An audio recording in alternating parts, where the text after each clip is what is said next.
We are shining a spotlight now on what could have been lost in translation for the Native American culture. Dr. Alex Greenwald, assistant professor of anthropology at the U of U, and Brad Perry from the Northwestern Band of the Shoshone Nation, joining us now to talk about the Native Voices Initiative. And Dr., I will start with you of just giving us an overview of your mission. Yeah, so we received a large grant from the NEH to center Indigenous voices in our collections. And what that means is we have a vast collection of objects from contemporary and historic Native populations here in Utah and the greater region, so the Colorado Plateau and Southwest. And oftentimes these objects were donated or purchased from artists, but we don't have sort of the deep cultural knowledge that comes with these objects. So what is the cultural significance of certain patterns? How were they made? All these things that we're sort of missing. We might know the maker, we might not. And I brought a vest and a bag by May Perry as an example of an object that we were able to learn more about by hosting in the Northwest Band of Shoshone folks to tell us more about the beadwork we have in our collection. So is that what you've done? Is that what this initiative is about, is spending the last 6 months with members of tribal communities and gaining their perspective and more of the oral histories of these items? Yeah, so we invite tribal members, leaders, elders, artists to come into the museum and talk about whatever they want to talk about, look at whatever objects they want to look at, and share with us whatever they feel comfortable. And Brad, I want to bring you in because these are actually your grandmothers. Correct, yes. Right? And so some people may not know what the meaning is behind this. Who made these? Did May make? May did make these. If you look at it, one of the things is the beadwork is actually older than the bags. So it would have been probably on a dress or another bag that would have been, she would have cut around and then sewed back onto something else.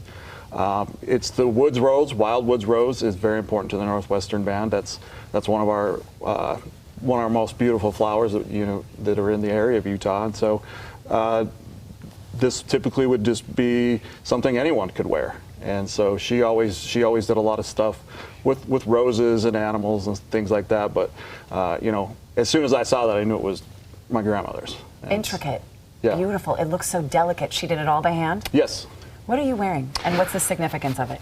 So I just have it on a medallion. It's like wearing a tie, and then the belt buckle. Just my grandmother made these. They would end up in in my car or in my bedroom or something, and just as presents, and they were meant to be worn.